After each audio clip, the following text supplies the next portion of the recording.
Assalamualaikum warahmatullahi wabarakatuh. Halo guys, kembali lagi dengan saya. Pada kesempatan kali ini mau menjelaskan materi bab 4 tentang keseimbangan perekonomian dua sektor dari mata kuliah pengantar makroekonomi dengan dosen pengampu Ibu Helmawati SE MSI, dengan saya sendiri Nindya Syafitri dengan NPM 201001121134, jurusan Manajemen Universitas Bung Hatta BP20. Baiklah teman-teman, kita masuk materi. Selamat menikmati. Perekonomian dua sektor adalah perekonomian dari yang terdiri sektor rumah tangga dan perusahaan tidak. Diasumsikan terdapat kegiatan pemerintah maupun perdagangan luar negeri. Persamaannya, Y sama dengan C tambah I. Next. Diagram alir perekonomian dua sektor seperti tabel di bawah ini. Selanjutnya, perekonomian dua sektor tanpa tabungan. Contoh yang ada pada tabel ini. Selanjutnya, perekonomian dua sektor dengan tabungan. Pembayaran pendapatan uang untuk jasa faktor produksi. Seperti yang ada gambar di bawah ini. Selanjutnya,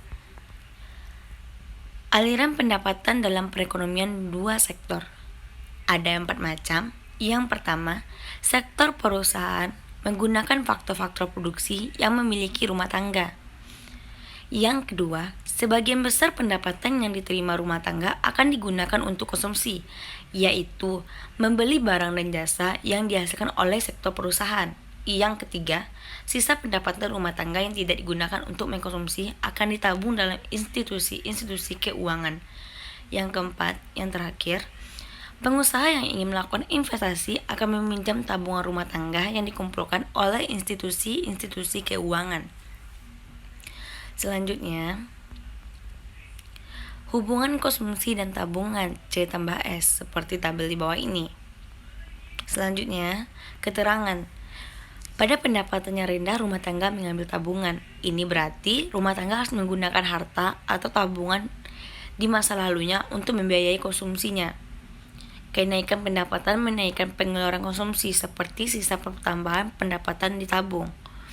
Pada pendapatan yang tinggi, rumah tangga menabung. Selanjutnya, kecondongan mengkonsumsi dan menabung. Yang pertama, kecondongan mengkonsumsi marginal atau MPC. Yang kedua, kecondongan mengkonsumsi rata-rata EPC. Kecondongan menabung marginal MPS. Kecondongan menabung rata-rata EPS. Selanjutnya, kecondongan mengkonsumsi. Kecondongan mengkonsumsi marginal MPC merupakan perbandingan di antara pertambahan konsumsi yang dilakukan dengan pertambahan disposable income yang diperoleh. Kecondongan mengkonsumsi rata-rata. Kecondongan mengkonsumsi rata-rata EPC merupakan perbandingan di antara tingkat konsumsi dengan tingkat disposable. Contoh perhitungannya seperti gambar ini. Kecondongan menabung. Kecondongan menabung atau marginal propensity to save atau MPS adalah perbandingan di antara perubahan tabungan dengan perubahan pendapatan disposable. Next. Kecondongan menabung rata-rata adalah perbandingan antara tabungan dengan pendapatan disposable. Selanjutnya, contoh perhitungan. Contoh perhitungan seperti tabel ini, seperti gambar yang ini. Selanjutnya, hubungan antara kecondongan dan menabung. MPC tambah MPS sama dengan 1, EPC tambah EPS sama dengan 1. Contoh perhitungannya seperti ini. Fungsi konsumsi. Fungsi konsumsi adalah suatu fungsi yang menggambarkan sifat hubungan antara tingkat konsumsi rumah tangga dalam perekonomian dengan pendapatan nasional disposable. Fungsi konsumsi. C sama dengan A tambah B Y.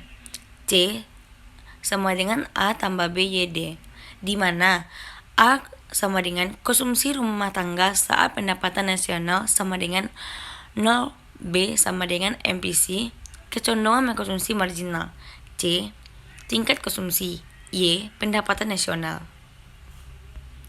Fungsi tabungan adalah suatu fungsi yang menunjukkan sifat hubungan antara tingkat tabungan RT dalam perekonomian dengan pendapatan nasional atau pendapatan disposable.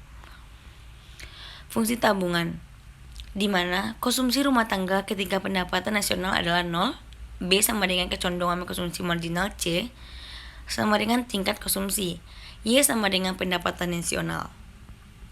Investasi. Investasi sering dikenal dengan nama penanaman modal. Investasi merupakan komponen kedua yang menentukan pengeluaran agregat. Investasi merupakan pengeluaran atau pembelanjaan penanaman modal atau perusahaan untuk membeli barang modal dan perlengkapan produksi untuk menambah kemampuan memproduksi barang dan jasa yang tersedia dalam perekonomian. Investasi meliputi pengeluaran untuk pembelian barang modal, yaitu mesin dan peralatan produksi lain untuk mendirikan berbagai jenis industri dari perusahaan.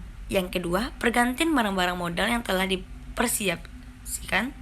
Yang ketiga, pengeluaran untuk bangunan kotor, pabrik, dan lain-lain. Pertambahan nilai stok barang-barang yang diperlukan terjual. Ada 2 macam jumlah investasi tersebut disebut investasi bruto. Yang kedua, sedangkan investasi neto didapatkan dari investasi bruto depresiasi. Selanjutnya, faktor penentu investasi. Ada 6 macam. Yang pertama, tingkat keuntungan yang diramalkan akan diperoleh. Yang kedua, suku bunga. Yang ketiga, ramalan mengenai keadaan ekonomi di masa depan. Yang keempat, kemajuan teknologi. Yang kelima, tingkat pendapatan nasional dan perubahannya. Yang terakhir, yang keenam, keuntungan yang diperoleh perusahaan-perusahaan. Next. Fungsi investasi merupakan fungsi yang menunjukkan hubungan antara tingkat investasi dan tingkat pendapatan nasional. Fungsi investasi otonomi merupakan investasi yang besarnya tetap atau jenis investasi yang tidak terpengaruh dengan besarnya pendapatan. Yang kedua, investasi terpengaruh merupakan investasi yang besarnya dipengaruhi oleh besarnya pendapatan nasionalnya. Seperti semakin tinggi pendapatan nasionalnya, maka semakin tinggi investasinya. Selanjutnya, keseimbangan perekonomian negara. Dalam perekonomian 2 sektor, keseimbangan perekonomian negara tercapai apabila ketika pendapatan nasional sama dengan konsumsi dan investasi, Y sama dengan C tambah I. Investasi sama dengan tabungan, I sama dengan S. Selanjutnya, keseimbangan perekonomian negara menggunakan contoh pendapatan nasional dan pembelanjaan agregat. Yang kedua, menggunakan grafik. Yang ketiga, menggunakan cara pembuktian secara otomatis. Selanjutnya, keseimbangan perekonomian negara dalam angka. Contohnya seperti ini. Selanjutnya, keseimbangan perekonomian negara menggunakan matematis dan grafik. Contoh ini soalnya.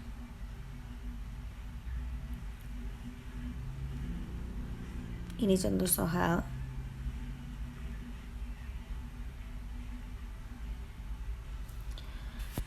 Multiplier menggambarkan perbandingan antara jumlah pertambahan atau pengurangan dalam pendapatan nasional dengan jumlah pertambahan atau pengurangan dalam pengeluaran agregat yang telah menimbulkan perubahan dalam pendapatan nasional tersebut.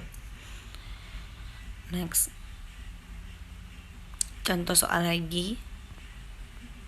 Artinya, penambahan investasi sebesar 20 dalam meningkat pendapatan nasional dari 800 menjadi 920. Terima kasih. Assalamualaikum warahmatullahi wabarakatuh.